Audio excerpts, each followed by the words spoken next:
Okay, these are the solutions to June 2023 A-Level Mathematics A22 module. This is the Applied Mathematics module, which includes both mechanics and statistics. So the first question says, a cannon has a mass of m kilograms. The cannon, which is initially at rest, fires a cannonball of mass m kilograms with a speed of u meters per second. Notice the difference here. You've got uppercase m and lowercase m. Find the speed of recoil of the cannon in terms of big M, small m, and u. So, to do this, I would just draw a little diagram to start with. Now, this is my diagram. So you've got your cannon, and you've got the cannonball. So that's all I'm doing. Big M, kilograms, and small m, kilograms. And initially, that's what you've got. Nothing is moving, so it's just static. Obviously, the cannonball will be inside that, but that's all we have. Then what happens is the cannon, effectively it moves backwards. So it moves backwards at V, and the cannonball moves forwards at U. The mass of the cannon hasn't changed, it's still big M. The mass of the cannonball hasn't changed, it's still small m. So what we're going to say is the momentum before is equal to the momentum after. Now, the backwards change of momentum of the cannon is what gives the cannonball the forwards momentum. So we're going to say the momentum before is 0. The momentum after, the cannon's going backwards, so it's minus big M times V. The cannonball, which was m, moves forwards, so it is m times small u. Now that means big MV is equal to small m u, which means a wee bit of working out, V is equal to small m u all over big M. Next question says, find the duration of the force acting on the cannonball due to the explosion is 0.002 seconds. Find the average force that is exerted on the cannon in terms of m and u. So, for the cannon, we have got the following. Impulse is equal to two things. Impulse is equal to mv minus mu. So that's your initial momentum minus final momentum. And then it is also equal to ft. But for the cannon, its final velocity, and we have just worked it out to be m small u over big M.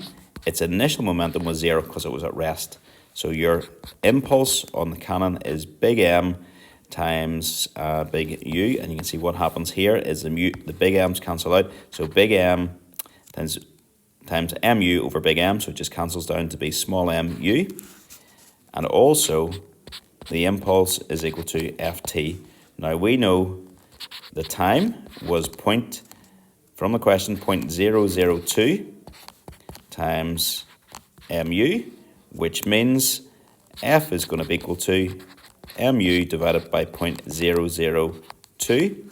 And if you did on your calculator, just to get that looking prettier, do 1 divided by 0.002 on your calculator and you'll get 500.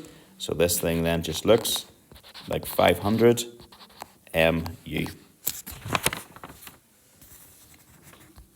Okay, question 2 says, in this question, I and j are perpendicular unit vectors in horizontal and vertical directions. A ball is projected from a point whose position vector is 10j meters relative to a fixed point. The ball's velocity of projection is 23I plus 49j. The ball moves under gravity. Show that at time t seconds after projection, the position vector of the ball relative to O is equal to this thing. Okay. What we need to do first is we're going to split this into horizontal and vertical. So horizontally,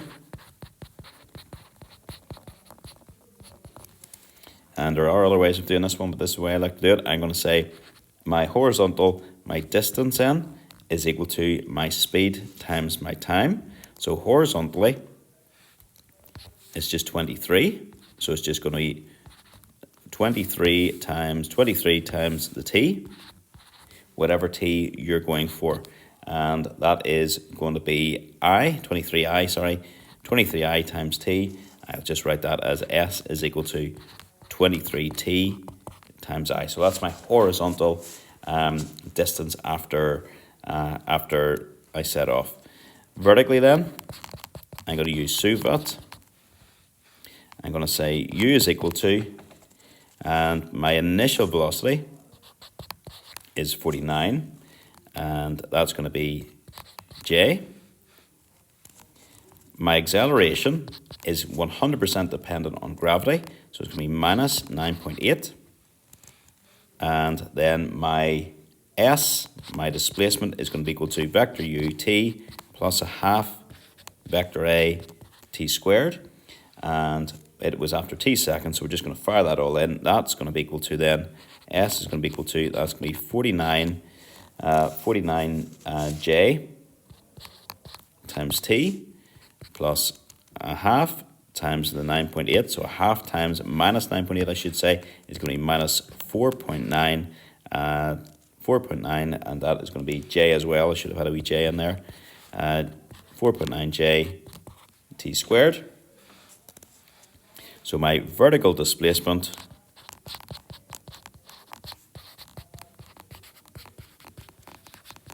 is going to be equal to, okay, right, so remember we started off 10I above, so you've got 10J above, sorry, so 10J plus, and then you're going to have 49JT minus 4.9 T squared J. So that's really what you've got. So your answer, your overall displacement, S is going to be equal to, you had got this bit here horizontally, and you had got this bit here horizontally, so vertically, sorry. So you're going to have 23T times I plus, and I'm just going to put this all in a bracket here, you're going to have 10 plus 49T minus 4.9 T squared times J. And that would be your formula for working that out. Okay, next bit says, hence or otherwise, find the value of T when the ball is at its greatest height. Let's just write down my S again. S is equal to 23Ti plus 10 plus 49J minus 4.9 T squared. Sorry, I'll take the J outside, hadn't I? That should have been 49 times T minus 4.9 T squared. So what we want to have is at its greatest height. So at its greatest height, vertically, and we really just need to work this out. So vertically, the S we're looking for is just 10 plus 49T minus 4.9 T squared. That's going to be my vertical displacement. Okay, that's all multiplied by J. But you say at max height, your ds by dt is going to be equal to 0.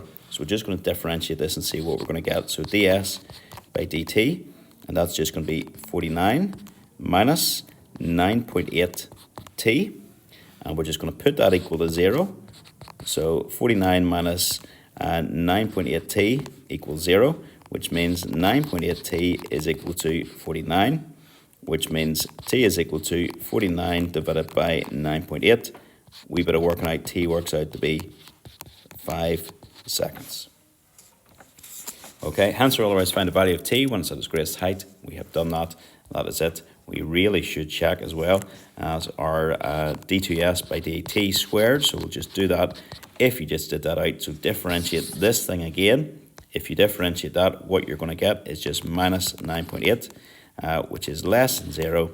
Just say, therefore, max height when t is equal to 5. Okay, it says, what modelling assumptions have you made? We've made a model assumption that there's no air resistance.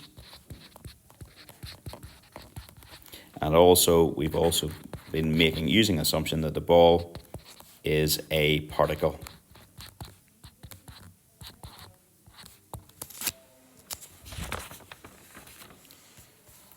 Okay, next question, we have got this. It says, a uniform thin plank AB of mass m and length 6L meters.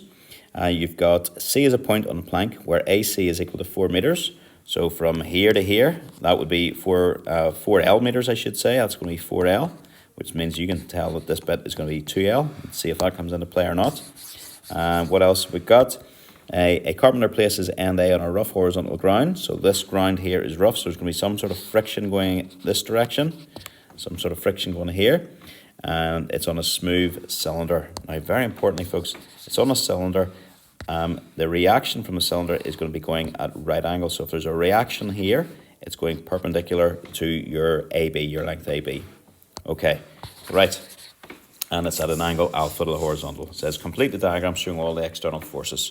Okay, I'm going to put, first of all, I'm going to put my R here, and it's on a rough floor.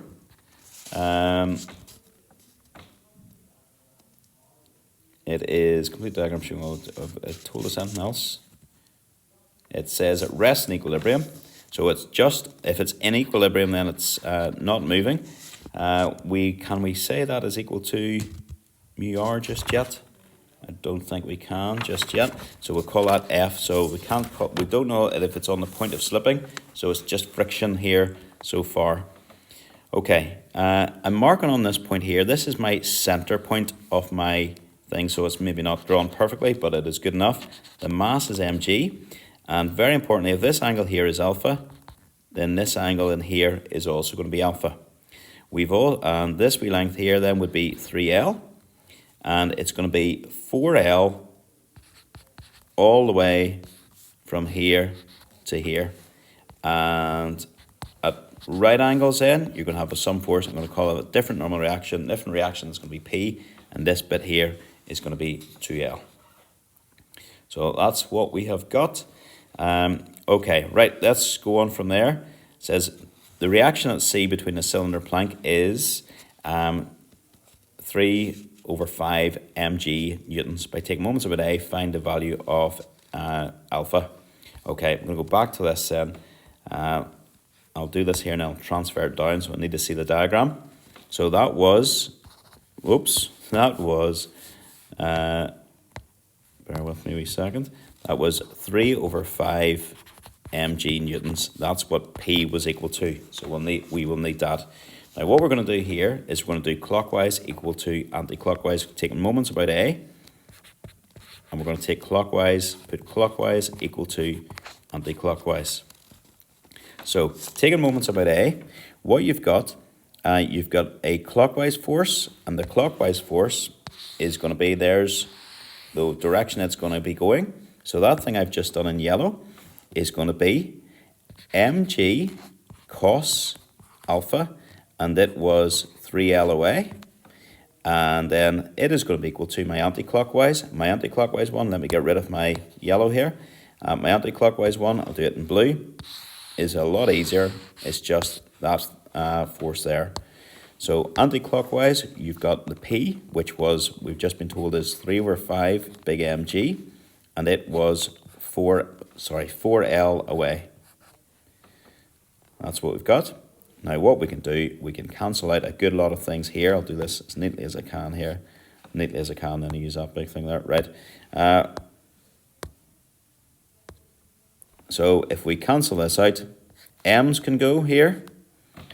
Pardon me. Your G's can go. Your L's can go.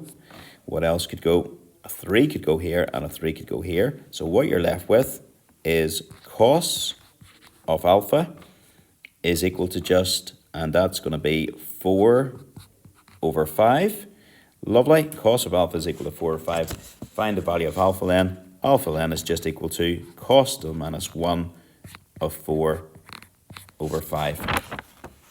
Okay, so if you do that, cos to the minus 1 of 4/5, what I got was 36.9 degrees, and that was the 3 sig fix.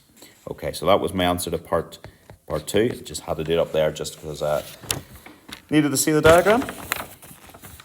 Okay, the next part says, where are we now? We're down to part 3. It says, hence, if the plank is about to slip, find the value of the coefficient of friction between the plank and the ground. Okay, I think it'll nearly be just as easy for me to draw my diagram again. So I'll just draw this diagram again here very quickly. So that's what you've got. There's your point A. That's your R. Now, if it's on the point of slipping, your frictional force is acting and it is mu R. So that's what you've got. And we still have got this thing here. This was my mass, which was big M G newtons. And then we had the force P, which we also knew was 3/5 mg. That was at right angles. So that was 3L from here to here, and that was 4L from here to here. And I think that's us good to go. So we're ready to go with this. Right. First of all, to do this, I'm going to resolve to the right, and I'm going to just say the force right equals the force left. And also, we can do this really nicely because we were told that cos alpha was equal to 4/5. So that means by SOHCAHTOA, that's 4, that's 5, and then by Pythagoras, that is 3, which gives you an exact perfect value, and use this, sine alpha is equal to 3/5. Okay, forces to the right, you've got, the only force you've got going to the right is mu r, and mu r is equal to, and it's going to be 3/5 mg, and horizontally, that is going to be alpha in here, this angle, this angle, and this angle are going to be the same. So what's that? Times cos, it is that times sine of alpha. And let's just tidy that mess up. That means mu r is equal to, that's going to be 3/5 mg times 3/5, which means mu r is equal to 9 mg over 25, ... equation 1. Resolve vertically, so what you've got going up, again, this is now going upwards. So going vertically, force up equals force down. So going up, you're going to have, flick back to the thing if you need to, you're going to have R plus 3/5 mg cos alpha, and that will be equal to mg. Now that means R is equal to, and that's going to be mg minus 3/5 mg cos alpha. Cos alpha, remember, was 4/5. File that all into your calculator. Just do 1 minus 3/5 times 4/5 and see what you get. And you'll get 13/25 mg. So that's your R. Now, if we fire that back in to your equation 1, so sub into equation 1, then mu times 13/25 mg is equal to 9 mg over 25. And then again, let's do a bit of cancelling. 25's cancel, mg's cancel. You're left with 13 mu is equal to 9, which means mu, perfect answer, is 9/13. Question 4 says, a particle moves along a straight line. Points A, B, and C lie on this line. At time t seconds, the particle's displacement, x meters from A, is given by x is equal to 1/3 t cubed plus 3/4 t squared plus 7t. When t is equal to 2, the particle is at B. Find the displacement of B from A. So you have got to say then, first of all, it's displacement of B from A.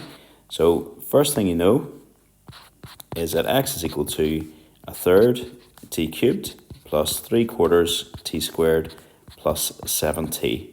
Now that is the displacement vector of the particle from A. So at B, t is equal to 2. That's what it tells us here, which means x is equal to 1/3 times t cubed plus 3/4 times 2 squared plus 7 times 2. So just do that out and see what you get. So that's going to be 8/3 plus 3/4 times 4, and then plus 7 times 2, and that works out to be 59/3, and I would probably give that as a mixed number then. So that is just going to be equal to 19 2/3, and that's going to be meters. Next bit says its velocity at B. So its velocity, so that's a vector. So the velocity in this case is dx by dt, because to get to velocity from your displacement, you differentiate with respect to time. So differentiate this thing, I'll highlight it in yellow. We're differentiating this. So if you differentiate that, 3 times a third is just 1, so it's going to be just 1t squared.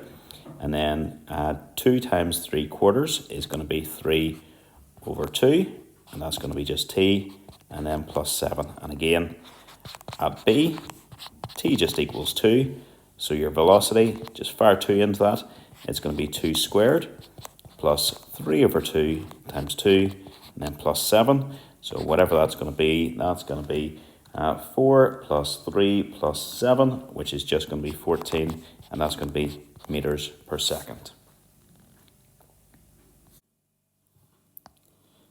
Part 3 of this question says, for t, 2 is less than or equal to t, which is less than 4, the velocity v of the particle can now be modelled as v is equal to 14 sec squared pi t over 4 minus pi over 2. And it also says at t is equal to 3, the particle is at c. Find this displacement of c from A. Okay, first of all, we need to find the displacement. They've used x, so we'll use x as well. So x then is going to be equal to the integral of v with respect to t. So that means we're going to be integrating this ugly looking thing here. So 14 sec squared pi over 4 t minus pi over 2, and we're integrating that with respect to t. Now, if you didn't integrate sec squared, you get tan. The angle will stay the same. It's going to be pi over 4 t minus pi over 2. You're going to get your constant of integration. We still have that 14, but it needs to be multiplied by the reciprocal of the coefficient of the angle in here. So it was pi over 4, so that becomes 4 over pi. Okay, now this is rough working. I would do this at the side somewhere just to check. What I would do is just differentiate that thing. So if you differentiate that, should take you back. So if you differentiate that, you're still going to have 4 over pi times 14. Differentiate the tan, you'll have sec squared pi over 4 t minus pi over 2. And then if you differentiate inside the angle, you will have, or differentiate the angle I should say, you'll have pi over 4. So that's what you'll have. What will happen? The pi will cancel, the 4 will cancel, and you can see you're left with the same thing as you had for your v. So I must be on the right track here with this. So I would just check that, so integration by inspection, and then tally that up. 4 times the 14 is going to be 56, and that's over pi, times tan of pi over 4t minus pi over 2 plus c. Okay, how on earth do we find our c? Okay, now this only worked for when t is 2 and upwards, but we also know somewhere along here, we knew when t is equal to 2, x is equal to, we'll use this one, 59 over 3. When t is equal to 2, x is equal to 59 over 3. So we'll put that in. So when x equals 59 over 3, t was equal to 2. So let's just sub that in. 59 over 3 is equal to 56 over pi times tan of, it's going to be pi over 4 times 2 is going to be pi over 2 minus pi over 2, and then plus c. This whole bit here, tan is just tan of 0. Tan of 0 is 0. So we can get rid of that. So that, oops, that just disappears. So you're just left with c is equal to 59 over 3. So write your displacement again. It is 56 over pi times tan of pi over 4 t minus pi over 2 plus 59 over 3.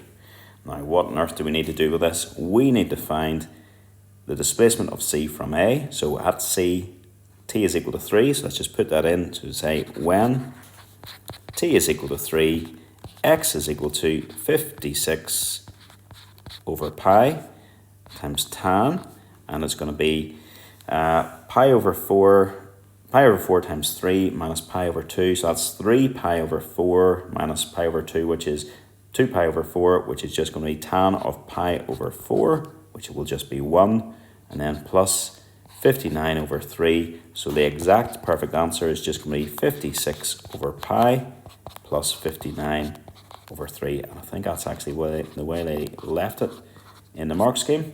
So happy days. Okay, this last part of this question is a wee bit strange. That's what you've got now for your, if the particle model is a train on track, what is the problem with using this model as t gets closer to 4? So this is what your equation is for your displacement. I'll write that as x. I think we'd call it x a wee second ago, hadn't we? So x is equal to this thing. So we'll just say we're going to look at what the problem is as t gets close to 4. So I'm just going to say as t approaches 4, that's what that means, or tends to 4 you might have heard of, then x is going to tend to 56 over pi times tan. And what you're going to have here is pi over 4 times 4 minus pi over 2, and then plus 59 over 3. But this bit here, this is going to become pi over 4 times 4 is just pi minus pi over 2, so that's tan of pi over 4. Now if you remember back to your tan graph, or even if you just fire tan of pi over 4 into your calculator, you'll get a mass error. That's because that means that thing tends to infinity. So that bit is infinity. Infinity times 56 over pi is still infinity, and plus 59 over 3 is still infinity. So no matter what way you look at it, it's infinity. So it tends to infinity. So just say which is not realistic, and that will do us. Okay, right, the next section we're on to our statistics section. Now for this question I've really just copied from the mark scheme for what they have written in. I've maybe abbreviated their answers a little bit for some of these questions, but for some of them I think really you need to learn off the mark scheme and the way they're saying it. So in this one it says an economist studies the correlation between unemployment percentage and average income for a large city. He sets up a hypothesis test, and the population correlation coefficient, his hypotheses are that your null is that it is equal to 0, and your alternative it is less than 0. So will this be a one-tailed or two-tailed? Basically, if your alternative is either that or that, it's going to be a one-tailed. If it's that, it's going to be a two-tailed. So ours is clearly a less than, so it's going to be a one-tailed. So that's why all it is. So that's a nice easy mark for us there. The next one, and again, copied pretty much from the thing, it says, the economist uses random sample of records over an extended period of time. He calculates the product moment correlation coefficient for sample and finds the p-value for the test to be 0.00845. Explain what is meant by the term the p-value. So p-value in this is a probability that the test statistic takes a value which is equal to or more extreme than the observed value when the null hypothesis is taken as true. I would just learn that off. But this means basically we have found whatever has happened, this is a probability that my thing gets to whatever my test statistic is, or a more random, or a more extreme value. So maybe it was something like the probability that x is greater than or equal to 5. I don't know what it would be. Is equal to 0.00845. So that's a probability it's going to be. Or another way you could think about that is that's percentages you're into. That is 0.845% is in here. So that's a region that we're in. So it would need to be a one-tailed test for that to be statistically significant.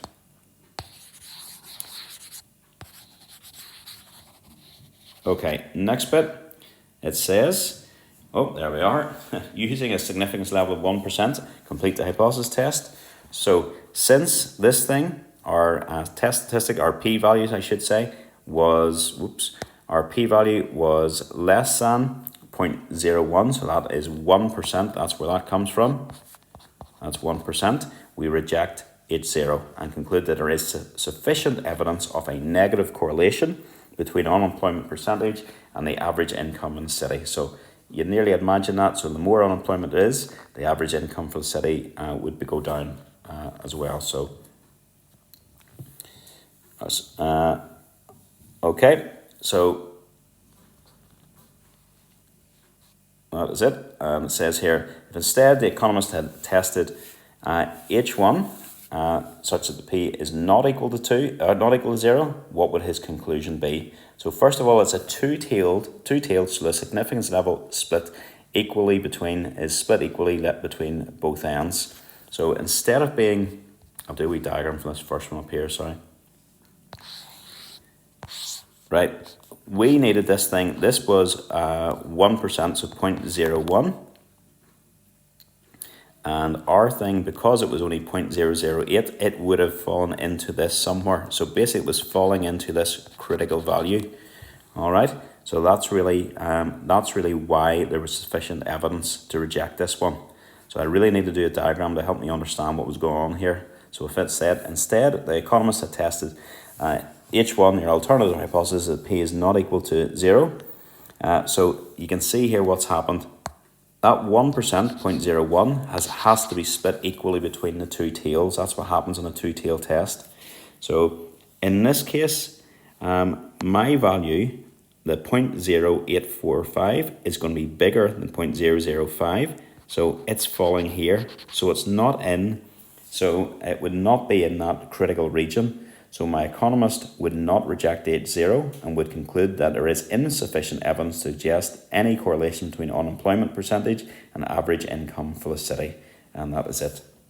Okay, I have to say, I think I disagreed with the way they said it in their mark scheme. They talked about doubling the p-value. I don't think that's actually true. So it's when I looked at this, I think it's really the critical region.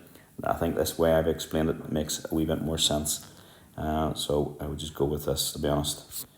Okay, right, next question. Question 6 says, a brewery produces bottles of cider whose volumes are normally distributed with mean mu and variance sigma squared, given that the upper quartile of the volume of cider in the bottle is 571.71 millilitres and 5% of the bottles contain less than 558.95 mils. Calculate the values of mu and sigma. So first of all, I would write down how this thing is distributed. It's normally distributed, so it's distributed with mean mu and sigma and variance sigma squared, and that's what we need to try and find. Okay, the first thing I'm going to look at is it tells me that the upper quartile of volume of cider is this. So what that means is a probability that X is less than 57171 is equal to 0.75. That's really what that tells me. So if you did your diagram, that's what you're going to have.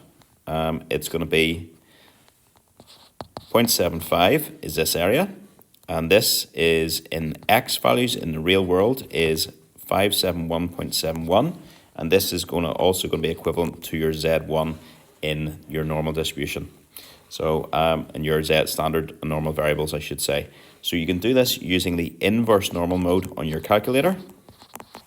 So inverse normal mode, this is the nicest way to do that. The area you put in is 0.75. Your sigma, just put your sigma in as 1, your mu in as 0, that's what it is for a standard table, and that will give you that Z1, that works out to be 0.67449. Okay? We can then put that into the formula. Z equals X minus mu over sigma. This is a formula which relates your, changes your real value X into standard variable Z. And we know the real value, you can see it up here, is 57171 and 571.71, sorry, and the Z value is 0.67449. So we're just going to sub those things in. So that means 0.67449 is equal to 571.71 minus my mu, which we don't know just yet, all over our sigma. And a wee bit of rearranging, you can just get 0.67449 sigma is equal to 571.71 minus mu, ... That is your equation 1. Okay, go back to the start of the question. We're going to do the same again, but we're going to look now at the next bit of information it gives us. So it tells you 5% of the bottles contain less than this. So that tells you then the probability that X is less than 558.95 is 5%. 5% as a decimal is 0.05. So I'll just do a diagram out again for this one.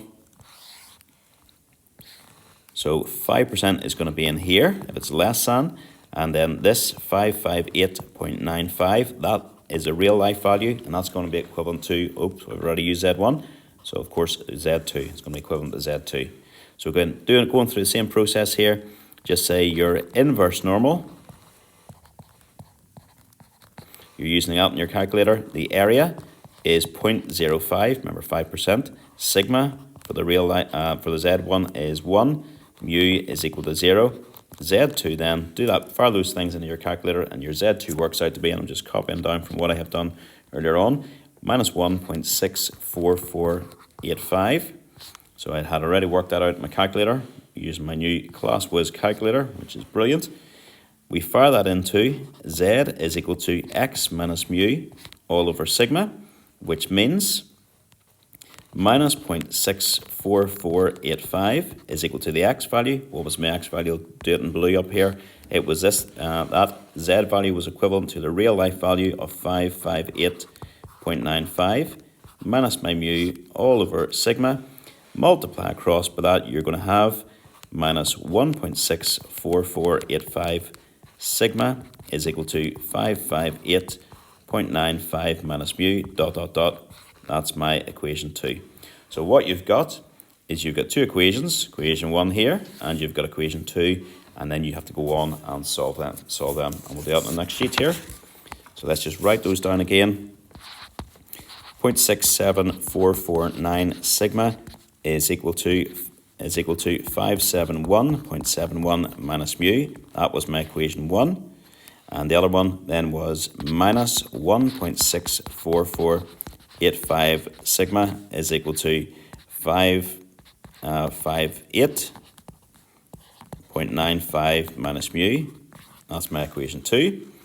I would do your equation 1 minus your equation 2, which will give you, subtract that left-hand side, you'll get 2.31934 sigma. On the right-hand side, if you subtract those, you'll just get 12.76, which means divide across by the 2.31934, you'll get 5.501561, and then sub back into equation 1.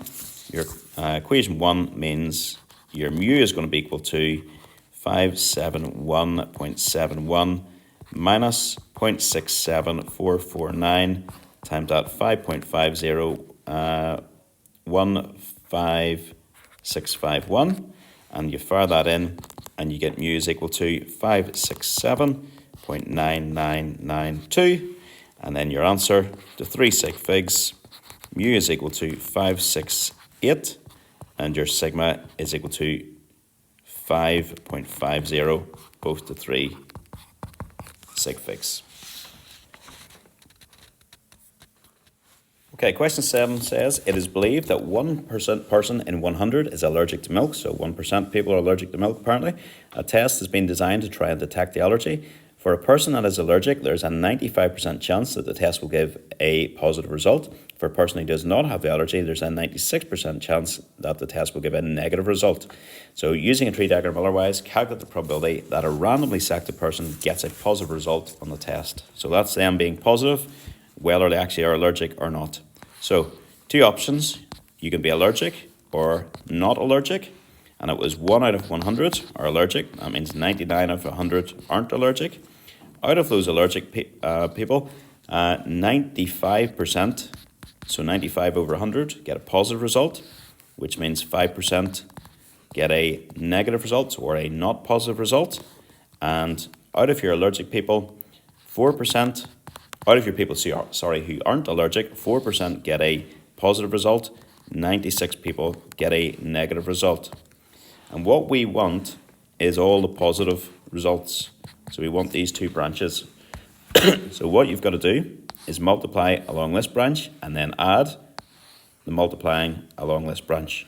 So your positive probability somebody is positive is equal to 1 over 100 times 95 over 100 plus, I should have done that on down a wee bit, apologies, plus, we'll bring that on down a wee bit,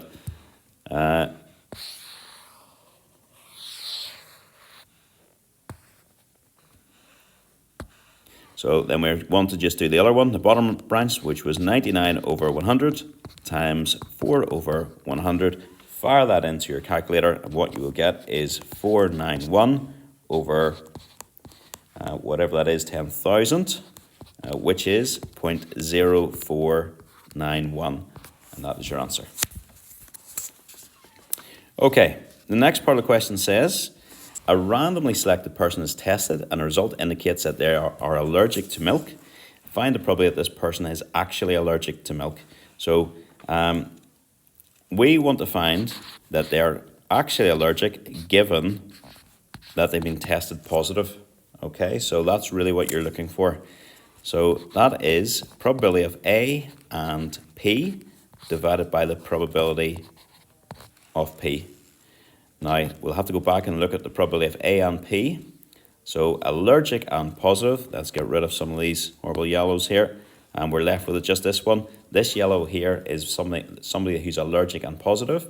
So they're actually allergic and they test positive is 1 over 100 times 95 over 100. So it was, 1 over 100 times 95 over 100. And your bottom line, we've just worked it out as 941 over 10,000. Use your fraction button like that to do that. So in the top line, in this one here, put in 1 over 100 times 95 over 100. This one, put in 491 over 10,000. Bang that into your calculator and you will get 95 over 491, and which works out as a decimal as 0.193 to 3 sig figs. Okay, what we've just found is the probability that this is someone who is actually allergic, gets tested, and they test positive. So it's only it only gives a correct result 19.3% of the time, basically. So that's really what's happening. So the test is not great. It only gives a correct positive result 19.3% of the time. So that's my answer for that one. Okay, question 8, and I think this is the last question. It is indeed. Question 8 says, the time taken to answer a call arriving at a switchboard follows a normal distribution with mean 12 seconds and standard deviation 3.5. Calculate the probability that a random call arriving at the switchboard takes between 10 and 15 seconds to be answered. Okay, first of all, I always like to set up how it is distributed. So the mean was 12 and the standard deviation was 3.5. So that's 3.5 squared is the variance then. And what we want to find in this question is a probability that something takes between 10 and 15 seconds. Now, you don't need to worry about that in this, folks, of do I need these inequalities, whatever. It doesn't matter. There's no way to distinguish between those things. So that's all that we can do. So here, that's what we have. On your fancy ClassWiz, Casio ClassWiz calculator, use your normal CD, which is a cumulative function then. And this is one we want to use here. Your lower bound is the 10. Your upper is the 15. And then you've got to put in the mu. So using this way saves you so much time. You don't need to convert, as we had to do earlier on. You don't need to convert into standard Z values. You can leave it as it was, because you leave your mu as 12 and your sigma is 3.5.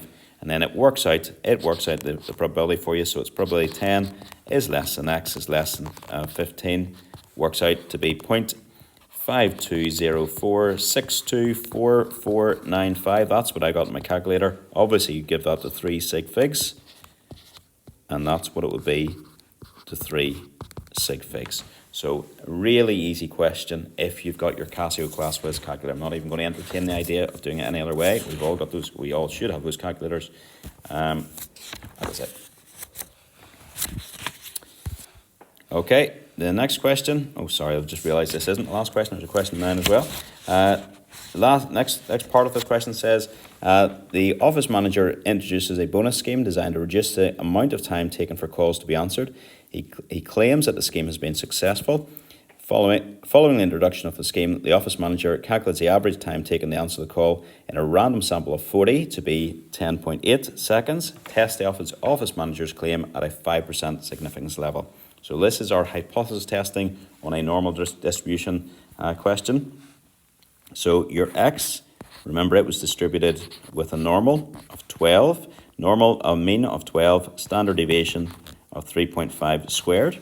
So that means X bar is going to be distributed with a normal, same mean of 12, but the standard deviation, the variance is going to be that over 40, which means really that's sigma squared is equal to that. So 3.5 squared over 40, which means for later on the question, your sigma is going to be 3.5 over root of 40. So that's what we're going to have to do. I'll come back to that a wee bit later on. Okay, your null hypothesis is that your mu is equal to 12.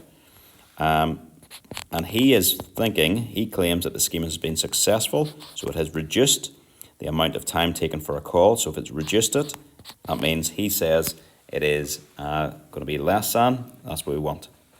Okay.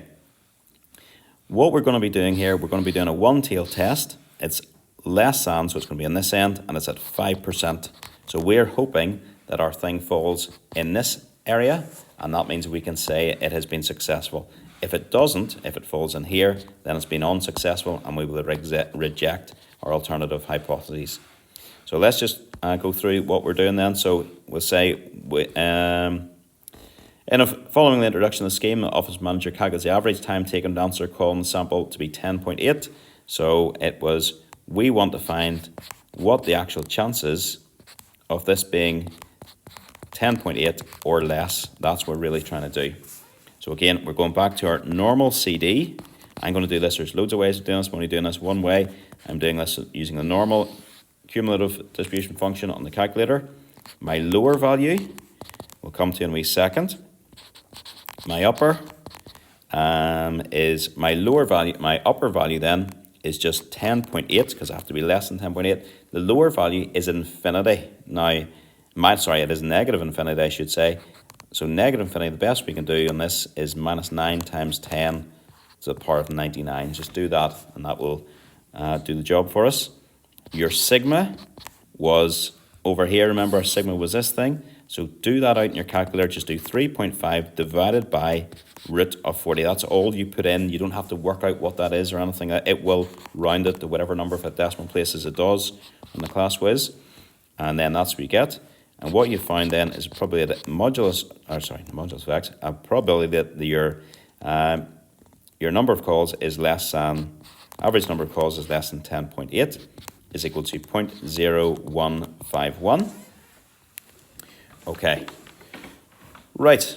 Now that thing is, we're going to say then, 0.0151.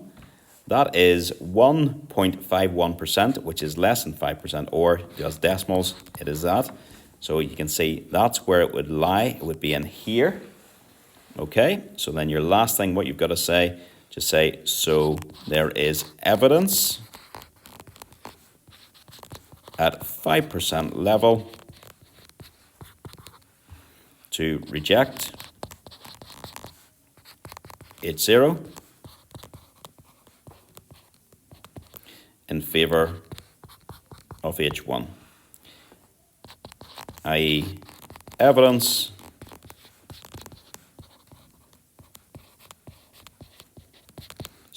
to suggest the amount, excuse my terrible handwriting, the amount of time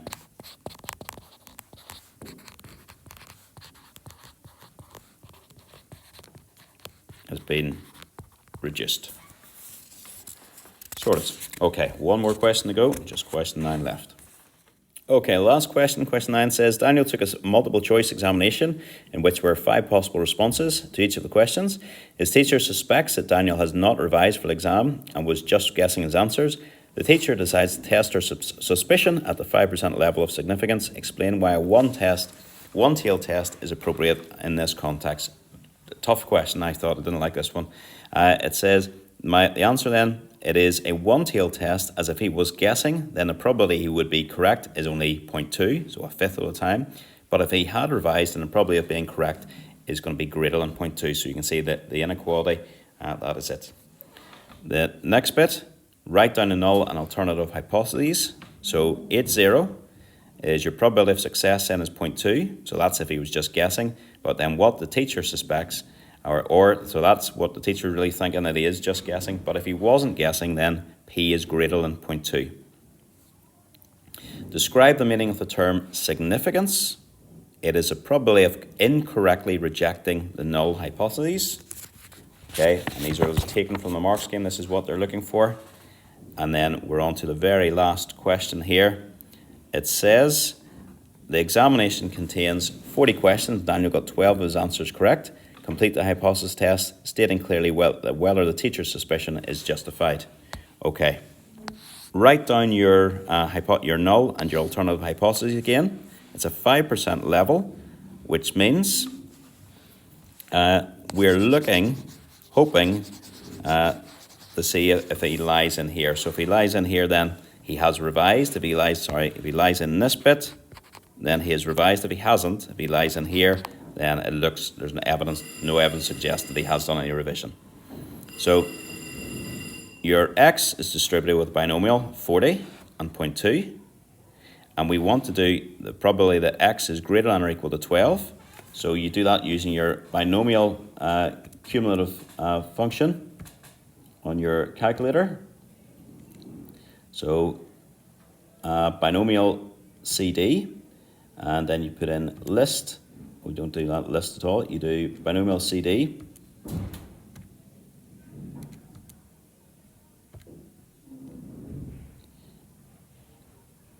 And it is a variable, I should say. Your xn is 11. Your n is 40. Your p is 0.2. I'm just putting that in just to check. And that gives me 0.91249 and so on, or 0.9125 to 4 sig figs, and then that's what we get as our answer then, our 4 decimal places, as our answer to 4 decimal places. Now if you look back here, let's get rid of all these bits so we can see this. So here, you can see this is where our thing lied, so it was probability of success then, it was 8 point some percent. So it's going to be in here. So since 0.085875 is greater than 0.05, we do not reject the initial H0. So the H0, remember, the initial hypothesis was the teacher was guessing. He was thinking that he was just guessing, so it's 0.2.